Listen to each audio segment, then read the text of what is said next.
part of this, and it's got to be one that's credible. That came out fairly early in our discussions with the president, and that you just can't defend yourself perfectly, and no offense is perfect either, obviously. The offense in Afghanistan was interesting and different than previous attempts to go after the Al-Qaeda. We had thought about this under President Clinton. You know, how do you go into a landlocked country 7,500 miles from home where you have no logistics lily pads to operate?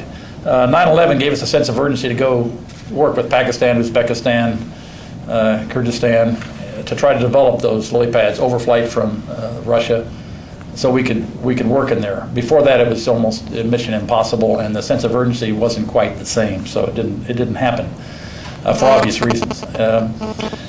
But one of the things you may have forgotten, we went to war in Afghanistan 7 days after I became chairman.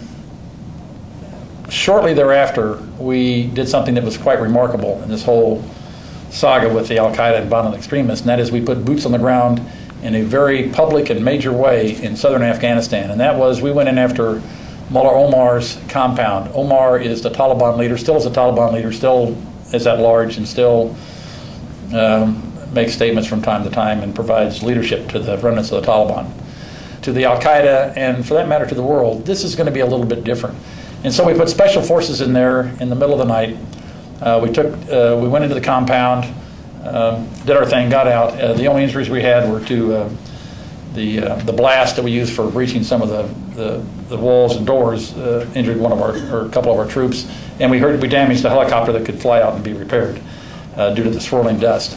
Another amazing thing, at least to me, and you'd think, well, you'd know all about this, Myers, but we had unmanned aerial vehicles flying over the compound for lots of reasons. One was to warn if anybody's coming out from Kandahar to respond, and so for intelligence warning.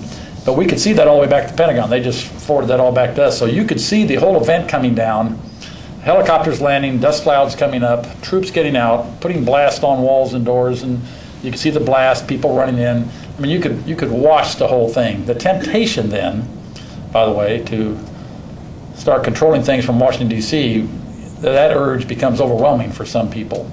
Not me, but some. And we had to discourage that very quickly. Even though you possibly could, you don't know what the heck's going on, so there's no reason for you to be involved. You can watch if you want. So you got the defense, you got the offense, of which I would submit Afghanistan, Iraq, the Philippines, other places in the Horn of Africa where we have about 1,100 troops, is all part of that offense. And then there's a bigger part. And the bigger part, the four-star general, you've got a lot of help as a four-star. I mean, there's a story about Eisenhower when he was no longer Supreme Allied Commander, and he's standing there with one of his assistants, and he says, "Come over here, this phone is really acting up. Listen to this." And the assistant says, "Sir, that's the dial tone." I'm told that's perhaps true, actually. My realization that I didn't have all the help that I had, the Joint Staff's about 1,100 strong, and in one way or another, they're preparing me and the other Joint Chiefs of Staff for whatever we have to do. So not all those aren't all personal assistants, but you get a lot of help. And so I'm sure they were as curious as anyone what it'd be like once I retire. And I'm going to give you my one story where reality really hit me. We talked earlier in another room about the fact we lived on Fort Myer, had a huge house. The nice thing about the house was the view. One of the really bad things, it was so big and it had 4 floors that you could put things away that you didn't have to see for 4 years. And so then you retire and then you buy a house that you can afford. And now you have to take all those things you hadn't seen, mostly Mary Jo's things.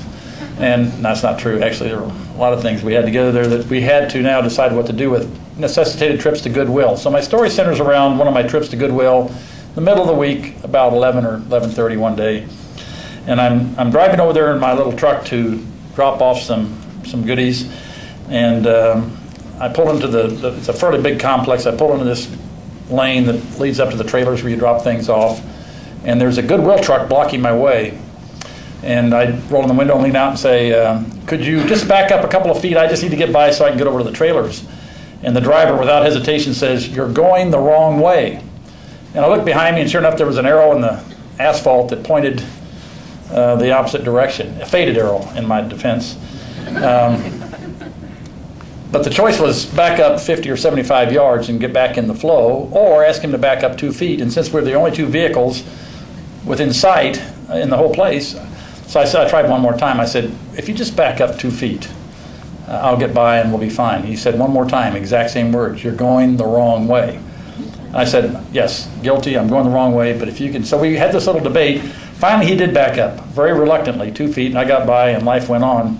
And on the way home, I was thinking, gee, you know, for the last few years, middle of the week, 11:30, you could be doing lots of things. You could be talking to Secretary Rumsfeld about something important, or the president. Maybe you're in the Oval Office trying to convince him of something, or at least reporting on something. And here I was using all my diplomatic skills, all my tact, everything I'd learned in the last 40 years in the military. I had this guy back up just 2 feet. And that's when it hit me that I'm no longer much of anybody. And so I'll preface my comments by saying I'm not running for political office. I'm not beholden to anybody. What you hear from me are my views, and you may not share them. And if you don't, perfect. Then we can have a little debate as we get into this. The last 4 years were very fulfilling. People said, "Did you have fun?" No, it wasn't fun. It's never fun when you're at war. But it was fulfilling because I thought we had an important mission.